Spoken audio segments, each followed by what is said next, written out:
en politique comme ailleurs, les femmes ont énormément de problèmes pour gravir les échelons.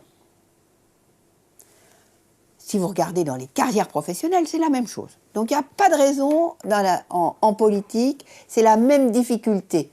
J'allais dire percer.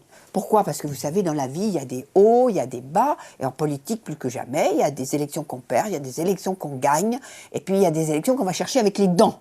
Et donc, il ne faut pas se laisser abattre.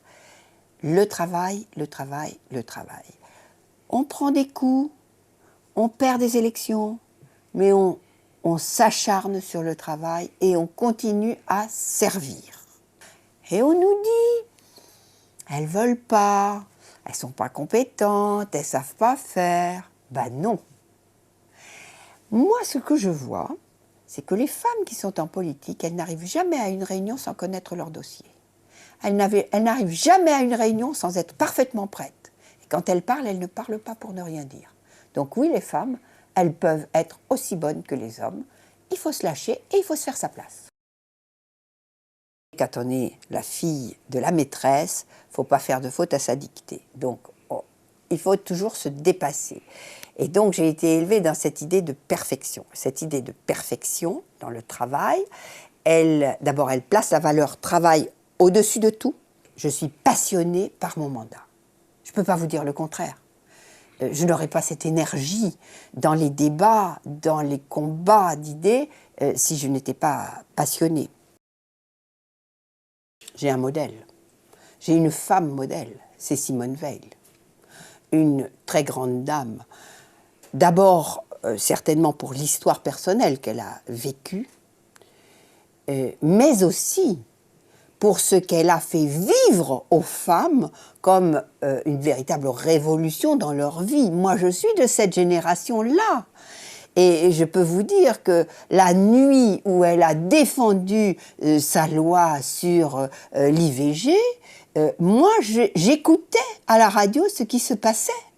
Hein, et j'ai été heureuse et émue de la victoire qu'elle avait remportée, y compris contre son propre camp. Donc vous voyez, c'est une femme qui a travaillé pour les autres, donc d'un très grand service politique pour la société, qui s'est attaquée à un moment donné à un problème de société considérable et qui a fait évoluer tout le monde, y compris son propre camp. Et ensuite, le troisième motif pour lequel je l'admire aussi, c'est que ça a été la première femme présidente du Parlement européen, une très grande européenne. Je dois rendre des comptes aussi aux filles de la famille. Et le jour où je n'ai pas voté le congé de maternité à 20 semaines, le dimanche suivant à la table à la maison, elles m'ont demandé des comptes. Et je leur ai expliqué. Je leur ai dit oui. J'ai voté, moi j'étais pour 16 semaines, parce que je savais que l'accord européen pouvait se faire sur 16 semaines. Et je ne fais pas partie des gens qui veulent demander le max et qui ne l'obtiennent pas, et donc qui retardent l'avancée pour toutes les femmes européennes.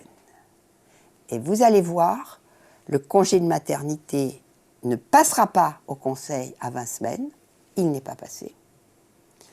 Et les femmes européennes attendent toujours une harmonisation à 16 semaines.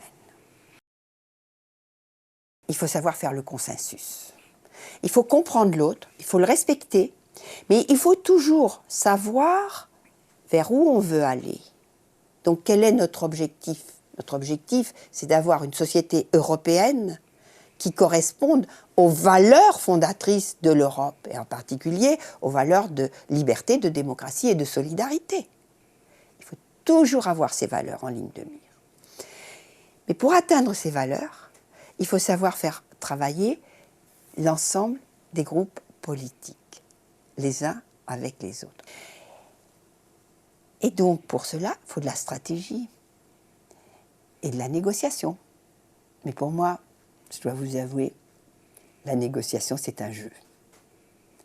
J'adore négocier. Parce que pour négocier, il faut bien comprendre l'autre, il faut bien le respecter, il faut savoir par où on peut passer pour l'amener vers le but commun. J'ai essayé de changer la vie de mes concitoyens en termes de formation et en termes d'accès à l'emploi. Et moi, si vous voulez, c'est ma ligne de vie, je vais dire. Parce que ma vie professionnelle, que je n'ai jamais lâchée, que j'ai toujours tenue parce qu'elle manquerait dans la société, dans la réalité des problèmes, ça a été justement cette élévation des citoyens par la société, c'est ça l'éducation. Et d'autre part, aujourd'hui, avec les charges que j'ai et les responsabilités que j'ai au niveau du Parlement européen, c'est effectivement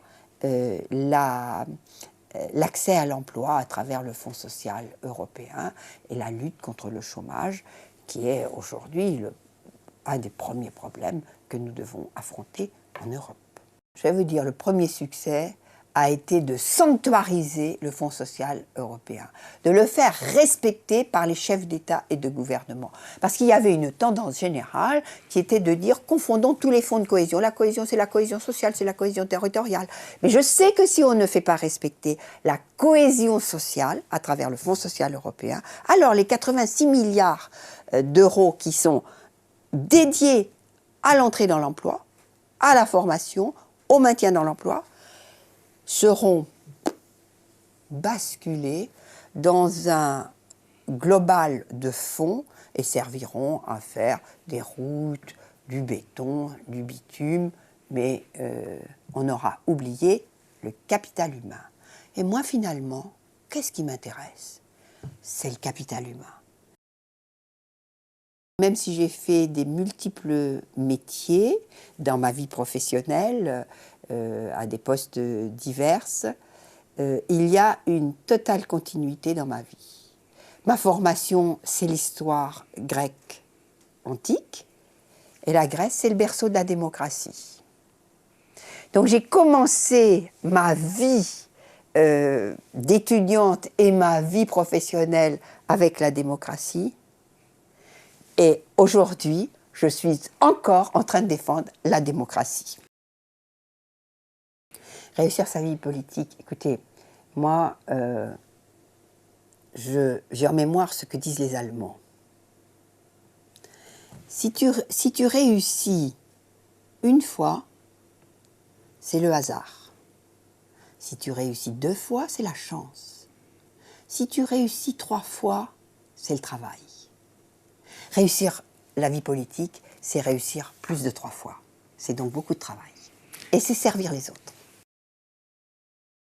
À un moment donné, il faut sortir de sa zone de confort parce que saisir une chance, ça veut dire à un moment donné aller vers l'inconnu, prendre un risque. Et les femmes doivent savoir prendre des risques. Et ça, c'est quelque chose qu'elles ne savent pas vraiment faire parce qu'une femme est habituée à éviter les risques pour toute la famille, à anticiper les risques. Mais aussi bien dans la vie professionnelle que dans la vie politique, il faut savoir sortir des zones de confort, prendre des risques.